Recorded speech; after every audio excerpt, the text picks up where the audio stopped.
It is July 28th. 28th, yeah. It's going fast. The year is going fast. I swear it was just January 2 weeks ago. And speaking of, how long has it been now that you've had your CrossFit level 1? Next month will be a year, August 13th or 16th or something. Yeah. That's crazy. It's been a year since I went to Pittsburgh, and I was just talking to, I think, PK last week about something that we do in the level 1. And I was like, man, if you think about correcting form and how you're focused on one area, maybe you're focusing on your hips or maybe you're focusing on your knees, and then you correct that, and as soon as you correct it, that's awesome. Here's all these other things that's wrong with your form too. And he was like, really? I was like, you have no idea what it's like until, I was like, because everybody focuses on one thing. I was like, Trista looks at something and she'll focus on that until you correct that, and then she'll switch it. And I'm the same way. And I said, but you don't know what it's like until you go to a level 1 class and they put you in the middle of the circle, and every person sees something different, and they're like, his ankles, his wrists, his elbows, this and that. I'm like, oh man, so basically I just don't do anything right, is what you're saying. So yeah, it's been a year and it's been exciting and I've learned a lot. And there's definitely coming back from that and getting started with you and helping coach the classes. Initially, I was like, oh, I don't know what to look for. I was always trying, there's the course, and I haven't taken it, but the spot the flaw. I see so many things, and it's always, okay, do I focus on one thing or do I try to focus on, hey, we need to correct these 4 things? And I know in the training they talk about it. Like triage, yeah. Focus on something if it's going to injure them, and start with that. And then you can switch it to the next most important thing. But don't try to because you will overwhelm people if you try to say, you need to straighten your back, and you're not getting your elbows through far enough, and you're not doing this, and you're not doing that. It's just too much to focus on.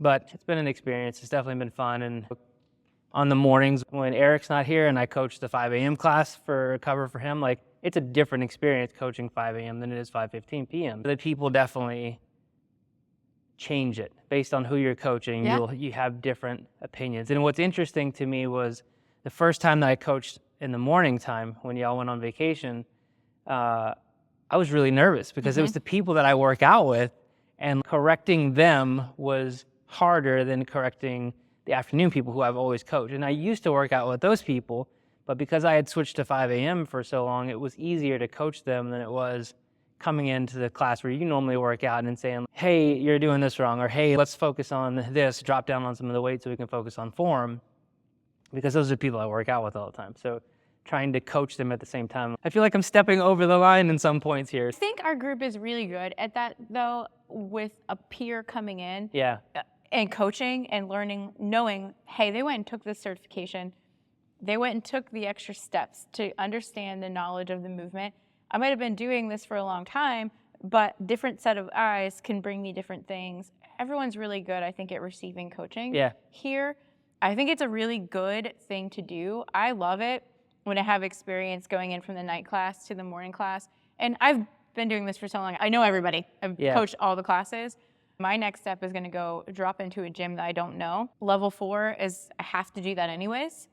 And I want to see how I do coaching people I have never met before in my entire life. Yeah, I think that would be easier because you're not tied to them. There's no expectation of, oh, you're my friend, and now all of a sudden you're picking on me, when realistically, when you're coaching or cueing, you're not picking on anybody. Your focus is like, hey, let's look at this. There's something wrong with your form. And sometimes I watch people and I'm like, I can't tell what it is. I need you to do it again. Let's watch you do it 4 or 5 times before I can pick up, oh, okay, you didn't stand up all the way. But initially it's hard to identify because the movement is so different. So I think dropping into a gym that I don't know anybody, yeah, I think there would be a little bit of nerves, but I think it would still be easier to cue on things than now.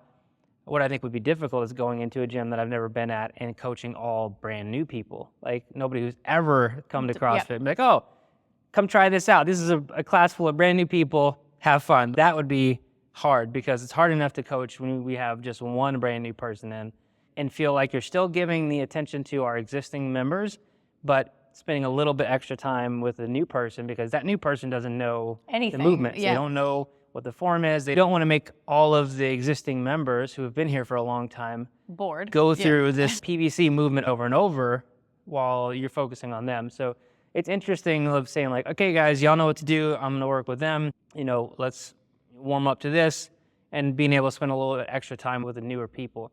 And I like that part. I definitely like working with newer people, and especially when they're like, oh, I can't do this, and then you coach them through, okay, it's not that you can't, it's the way you're doing it. Let's focus on correcting these movements, these steps, let's stay light. And I think it's really cool to see how many people come in expecting that they're gonna need to lift heavy, and then we tell them like, no, let's just stick with the 15-pound bar today. Let's just stick with the PVC pipe today. Let's focus on getting the form right, getting you comfortable with that movement so you don't smash yourself in the chin with the bar, or you don't drop it on your head when you're coming down. Let's start light and work our way up. Well, I look at it this way too, when it comes to making a whole class everybody can benefit from PVC pipe. I do not feel bad about making every single person in this room get out a PVC pipe and go through the basics again. Yeah. Like 2 weekends ago when I was at that lifting clinic, my ass was humbled by a PVC pipe. And then when we got the empty bar, I had to go down and wait on, I think it was for snatches, with 55 pounds, because we did so many reps and so much focus on breath. My core was sore from actually engaging correctly before I lifted. And that's stuff, I think we've been doing this for a while. Like, you always step back and do the PVC pipe. Like, it's such good habit to have. And when they complain about it, it's just like, I don't care, grab a PVC pipe anyways. And it's a good thing to do. And it's funny how our brains are different, because I would look at this class and making someone do that and be like, oh, they're my friends and they're people that are used to me, they'll be fine with it. But when I walk into a class full of brand new people, I'm like, I want them to like me. How do I make it so that everyone's happy and they like me? So I could be walking in potentially for level 4 with brand new people. I could be walking in with people who have done CrossFit for years. I have no idea. Yeah. You have no idea what you're walking into. And I think that's the cool thing about finding those that are deserving of the title of a level 4, because you just have you have no idea what you're going to get into. And it's the same thing. Like, you get level 4, you move into the red shirt and you start traveling for CrossFit, coaching, level 1s and level 2. Like, you're training the next generations of trainers, and you have no idea what you're getting into. Some of the people who were at my level 1 hadn't done CrossFit in 2 years, but they were wanting to get back into it. They were basically starting from scratch. There were a lot of people who had been there for a long time. And when I went there, I was 6 months in. I'd only been doing CrossFit for 6 months at that point, and I was probably the most junior person there. Everybody else had years of experience working out in it. You have no idea what you're not doing CrossFit for 2 years and then just dropping that kind of money to go get a certification. That's important. One of the guys he was just trying to get continuing education for something else. So this will count for it. Yep. I did CrossFit for a long time. Like, I'll just drop back in here. But he struggled. When we did the first workout that day, it's hard to remember how much effort goes into doing a CrossFit WOD, especially like, we have air conditioning here, which is amazing, but you do it somewhere where there's not air conditioning in August, and it's like, why is it so hot in here? And you just did it in 90 degrees. I was fighting for my life all weekend long. I was like, I don't know how people survive in the South. Yeah, I don't either. Like, I've seen the gyms. Because Briley's back in Florida, and he flew back yesterday, and when he went back the last time, I looked for gyms in Florida for him to sign up with, and he looked at the pictures, and they've got a big garage door open and the other door open. They're just trying to pull cross breeze through it. But I'm like, Florida in the summer doing CrossFit with no air conditioning, I can't imagine how. There's no way I would do an afternoon class there. I would be like, yep, I'm a 5 a.m.er It would have to be. And the amount of hydration, you would have to be so careful with your hydration. I think that's something that's often overlooked. Yeah. But even this summer, as much as we've been running and doing high rocks, how much I sweat from high rocks, I have to drink so much more water and make sure I have salt in my water, which is important. And those are things that I think are just about as important as your nutrition too. For sure. So let's talk about your new certifications. You got some new letters behind your name. Last year when I was going through the level 1, I decided I want to keep moving forward. I want to learn more. I like coaching. I want to get to where I'm coaching more people, where I'm doing some one-on-one stuff, and I'm doing more like online fitness coaching, helping people get to, basically where I was, right? Sedentary job, sitting down all day for work, not really doing anything, knowing what I needed to do, but not really taking the steps to get there, because I always felt, I'm not seeing any results, I'm not getting any stronger, I'm not losing any weight, nothing's happening. But I was always setting these like unrealistic goals. Yeah. Like, I'm going to do this for a week, and how come I don't look like Arnold Schwarzenegger now? Abs for a whole week and I didn't have abs? Right, It's ridiculous. 2 core workouts. Why don't I have a six-pack? I was looking at what would I want from somebody who had gone through exactly what I was going through. And one, the reason I went for the level 1 is because I wanted to get better and I wanted to understand CrossFit better for myself, but I also wanted to be able to coach. And it's a requirement here at your gym that if you're going to coach, you're going to be certified. We want you to have gone through the training. So I continued looking for other things that I could do. So I went through NASM and I got my certified personal trainer. I took way longer than I expected to get through it. It's just a lot of reading. It right? is. There's a few videos here and there that they have sporadically dropped through, but just the amount of reading through the book material to learn it is just a ton of reading. So on top of that one, I purchased a bundle of licenses or certifications. There was the certified personal training, and then there's a specialization of corrective exercise, so like mobility, focusing on like posture, helping people correct their movements and their stance and everything so that they don't injure themselves while they're doing workouts. Lots of movement assessment, lots of dynamic assessments of checking how people are squatting while they're standing still or doing walking lunges, watching how their gait changes. It's all focused around helping people learn how to do the exercises correctly so that they don't injure themselves by doing them improperly and then say, oh, I'm strong enough to keep adding weight on top of this. So the corrective exercise was one. The other is performance enhancement specialization. So that one it's focused on improving power and improving ability in certain things. And they focus a lot towards sports, individual sports. And I have different workouts that are workout programs that are focused towards baseball, basketball, football, lots of plyometrics and those things, lots of speed agility things. So it's explosiveness coming off. If you think about baseball, we were talking about it with DC Diamond Academy, right? So the explosiveness of needing to leave home plate when you hit the ball, like that, there's so many people who hit and then they're just slowly strolling to get that initial start. Once they get moving, then they're sprinting, right? But it's that initial movement. And it's like, it's taking you 5 seconds to get from dropping the bat to getting that first real step going. So it works on building over time. And most of the programs are designed in like a macro cycle, just like you would look at from nutrition.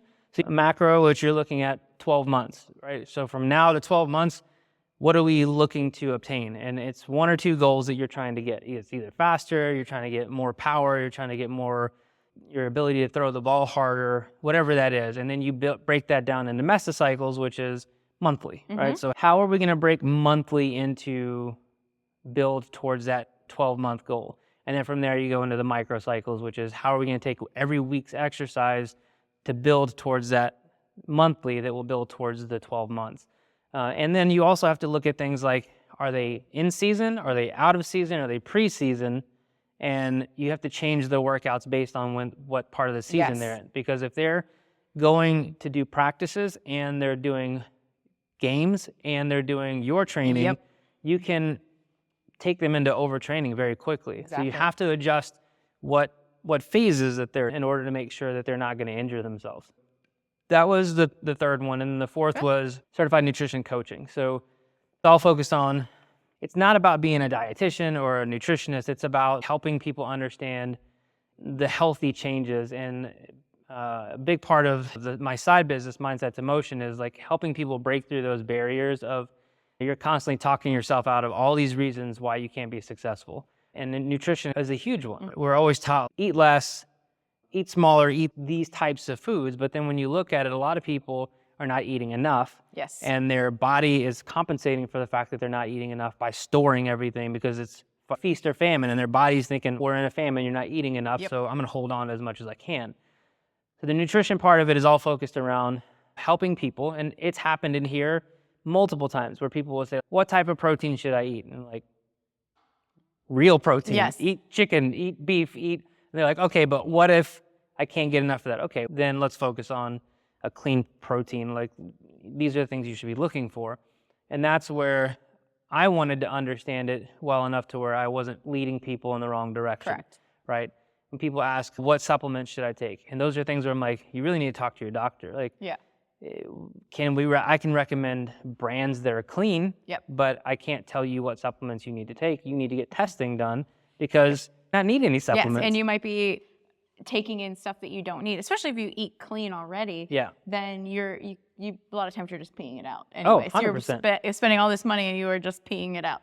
And unfortunately, there are a lot of vitamins that you can overdose on. Mm-hmm. There are a lot of other aminos that you can overdose on as well, especially the ones that your body doesn't create on its own. So it's important to make sure that we understand our scope, right? We understand where we fall in the realm of what we should be suggesting and not suggesting. And that was what I didn't want to do, is come in and somebody ask a question and I say, oh yeah, you should use this. Yep. And then they take it and get themselves sick, or they hurt, they injure their body in some way because they're not knowledgeable about that. And it's a liability issue too. I take everything extremely personal. I know you do too. If someone got hurt, like, you'd be very upset about it. And that's something where I see people that are nutrition coaches giving people meal plans. I'm like, you cannot legally do that.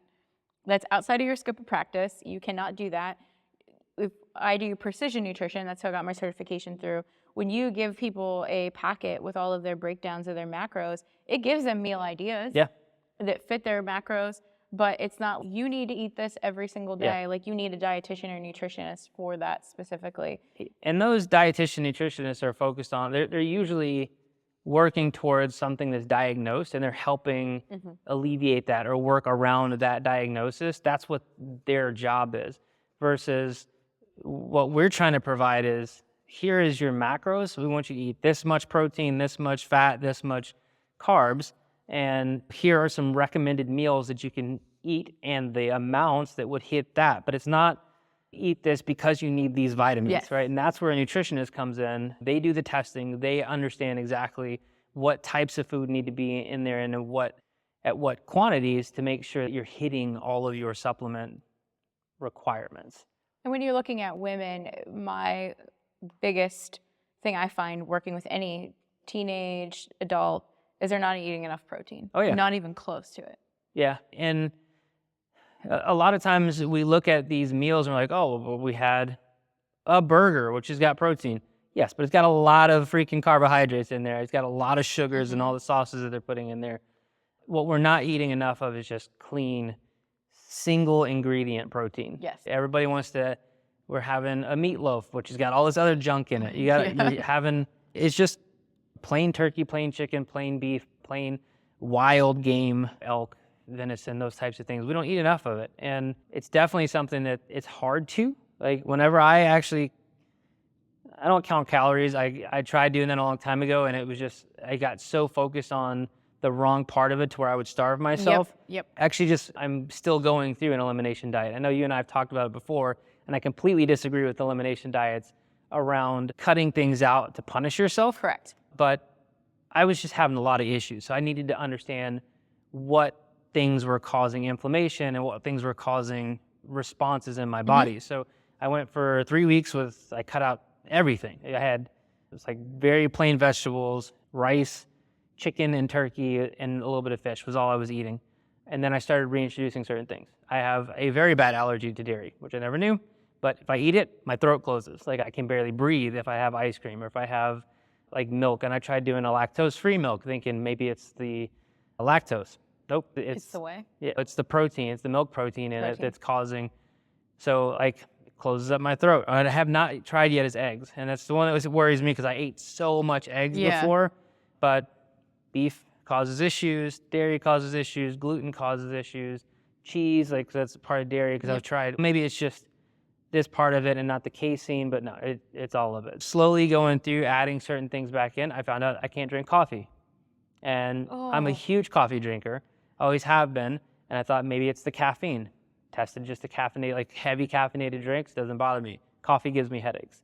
Now I drink black tea, it doesn't affect me, so I have black tea in the morning instead of coffee. You tried mushroom coffee? I drink that, and that one doesn't bother me because it's got a very small amount of coffee in it.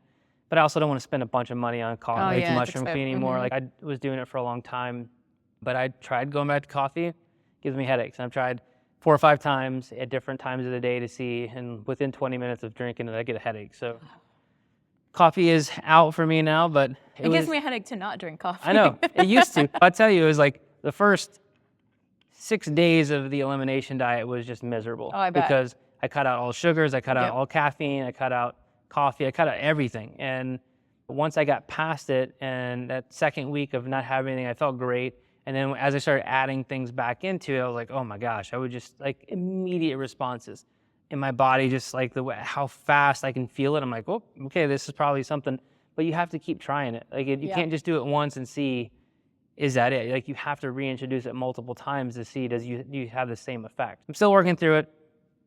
It's a pain, but I've found a lot of things that I never would have thought bothered me because I've eaten them my entire life. Your entire life and just didn't show up. And now by doing it that way, I'm like, not only do I have a response to it, I'm having an allergic reaction to it. And my body was just so used to having it there, it dealt with it. Yeah. By removing it, I'm not going to have dairy, right? Because my throat closing is an issue that I don't want to Yeah, I don't want that. So especially when you're now running, getting ready for the marathon again, right? Like you don't want to be running with half air capacity. Exactly. Yeah, so I finished all 4 of those certifications. So those are the certifications at the end of my name now. So CPT, CES, PES, and CNC. And those were all, there's no requirement for me to do any of them. I just wanted to do it.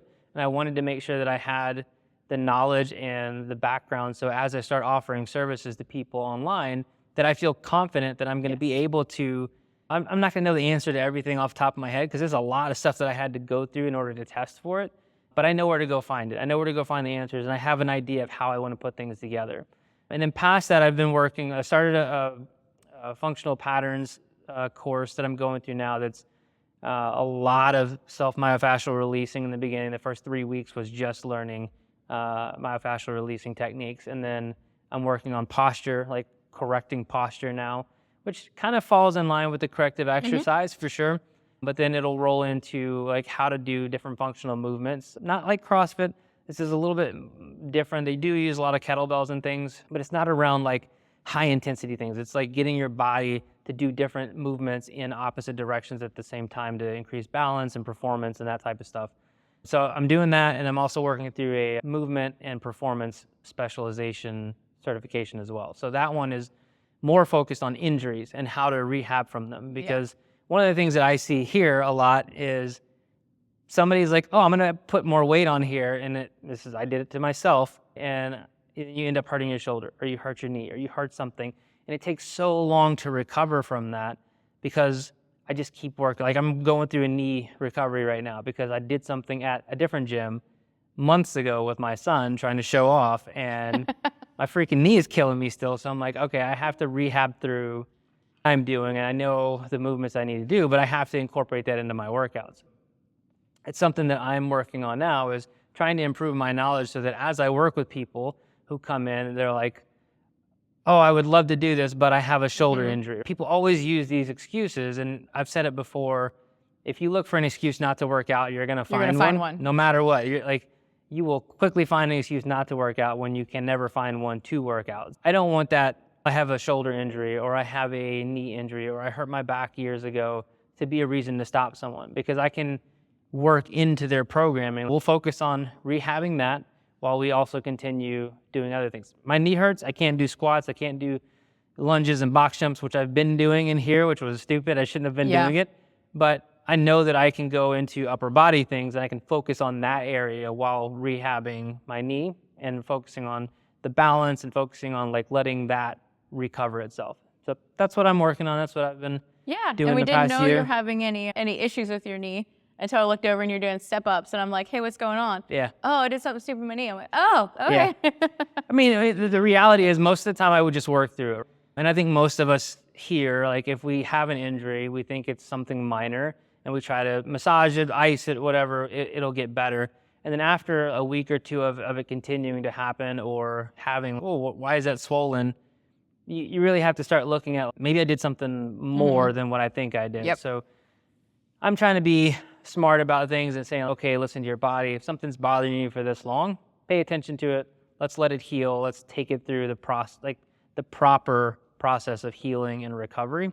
So that's what I'm going to do. And there will be some things where I'm not going to be able to go as hard on wall balls and those things, but I will be able to manipulate my work. I think that's one thing that I really love about CrossFit, is the fact that you come in here with an injury, something that's bothering you, like we'll adjust your workout for you. 100%. We will say, okay, if that's bothering you, then let's just do C2 bike, or let's just do the skier today, or let's just do this today. Adjust your workout so you still get the stimulus, but you're not exacerbating a current injury. Exactly. And that's something we just interviewed Jasmine, and we Yeah. talked about with her, and I said, what offering would you give to someone in an adaptive situation that wants to try CrossFit? And she said, just get in the door and try it, and don't be afraid. Talk to your coach about those things.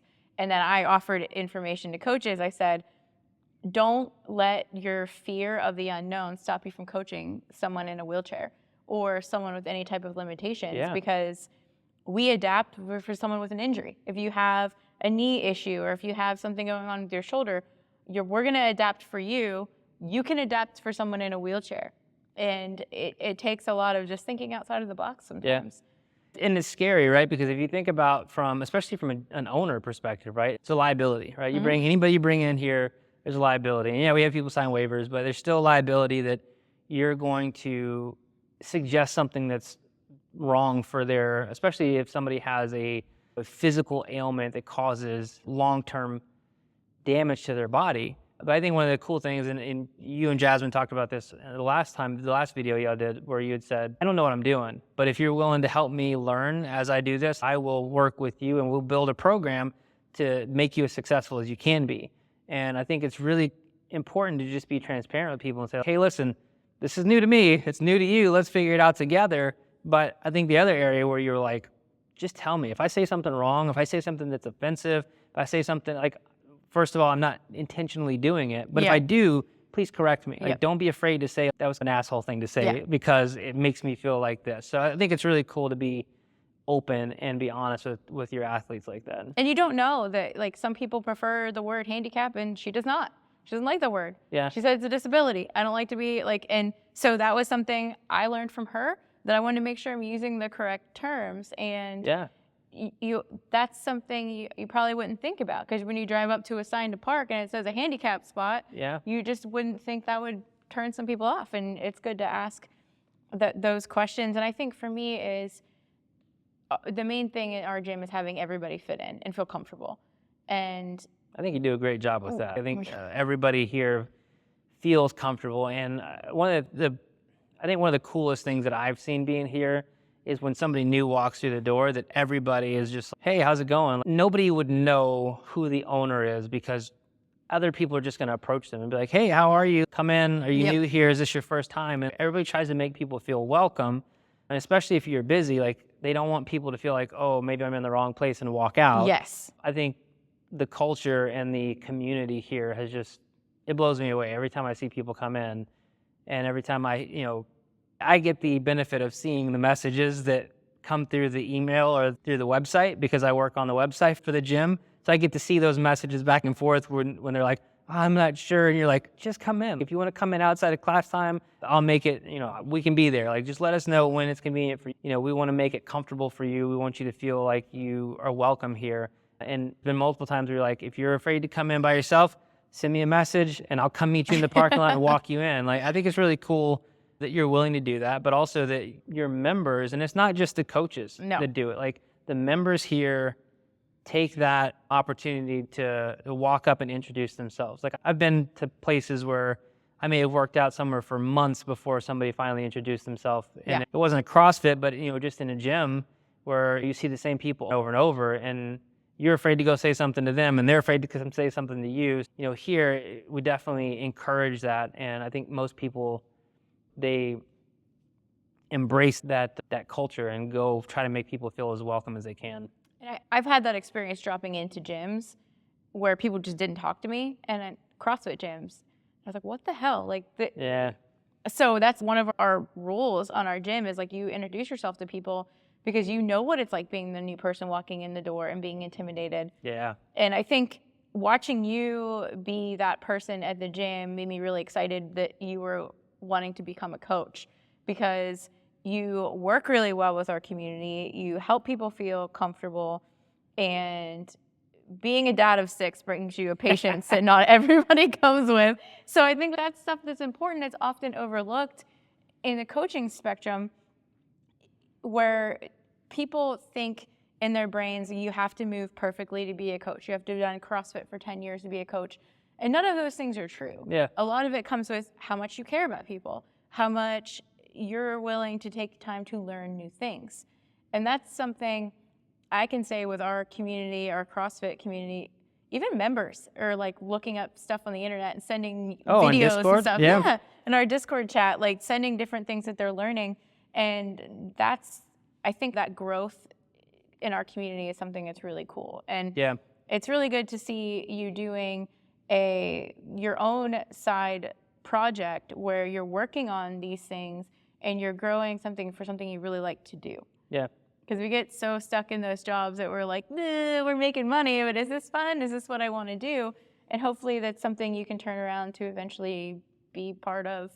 I hope so. I mean, and to your point, it's tough when you're a dad of 6 and you're the primary income to say, I'm going to take time away to go focus on trying to grow something because I enjoy it and because I think you and I have talked about it before multiple times, like that feeling of somebody hitting their goal, that feeling of somebody hitting an achievement that they've been working on for a week or for a year, but when they accomplish something like where you're just like, yes. Oh my gosh, are you kidding me? This is so awesome. You have it just, I watch a video on Instagram and somebody achieved something that you can just see it in their face that they've been working on this and it's so exciting for them. I'm like, why am I getting goosebumps for somebody I don't even know? But from a coaching perspective or from just understanding how much effort goes into these things and to understand that people had to set a goal and they had to work towards it and they had to fail at it over and over before they finally got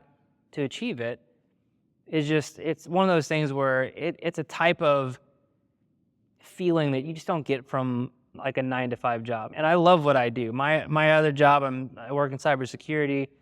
It's mentally challenging for me. I get to design and solve problems all over the world and help people protect their companies. I'm good at it, but I don't get the same feeling at solving those problems that I do of helping people, the first time they get a box jump or helping people realize that it's not an issue with them, it's an issue with their schedule, right? It's an issue with the fact that they're not getting enough sleep. It's an issue with the fact that they're not eating enough protein. It's an issue with the fact that they're trying to accomplish too many things at one time, and when they set 15 goals and they only achieve 14 and they're like, I'm the biggest failure in the world. I'm like, no, you got 14 of them done. Give yourself some grace.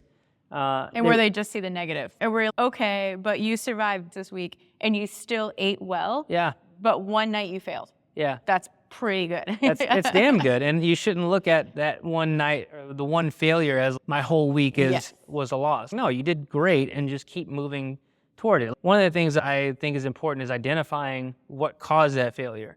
And if it was something that was outside of your control, don't worry about it. Move on. If it was within your control, then figure out how to adjust for the next time so it doesn't happen again. But we're so stuck on the negatives, like everything, especially when you see all these people do nothing but positive online. I got this, I've done this, look at all my successes. And you're like, oh, all I did today was fail at the one thing I tried to do. Don't compare yourself to everybody else. Like, compare yourself to yourself. And I think it's important to look for those successes. And you, I, and Justin went through the emotional intelligence thing last year. There's so many times where you were talking about wanting everybody to like you at the gym that you go to coach at, right? That was one of your things. People pleasing, 100%. From the EQ thing that we went through. And I still see those areas in myself. I still catch myself doing things. I'm like, oh, okay, you gotta stop doing that.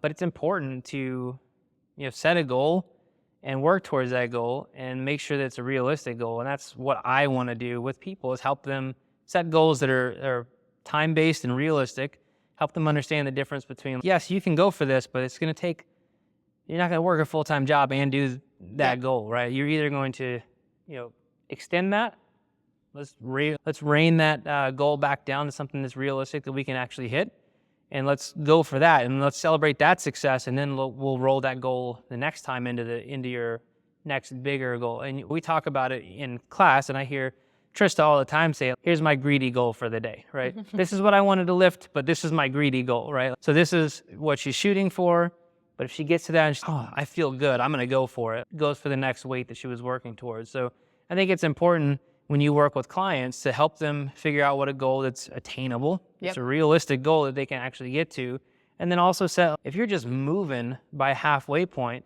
maybe we have this other goal that we're working towards and we're like, hey, you're more on track for that greedy goal now than you thought you were going to be. Exactly. Let's adjust and let's increase that to be our new standard.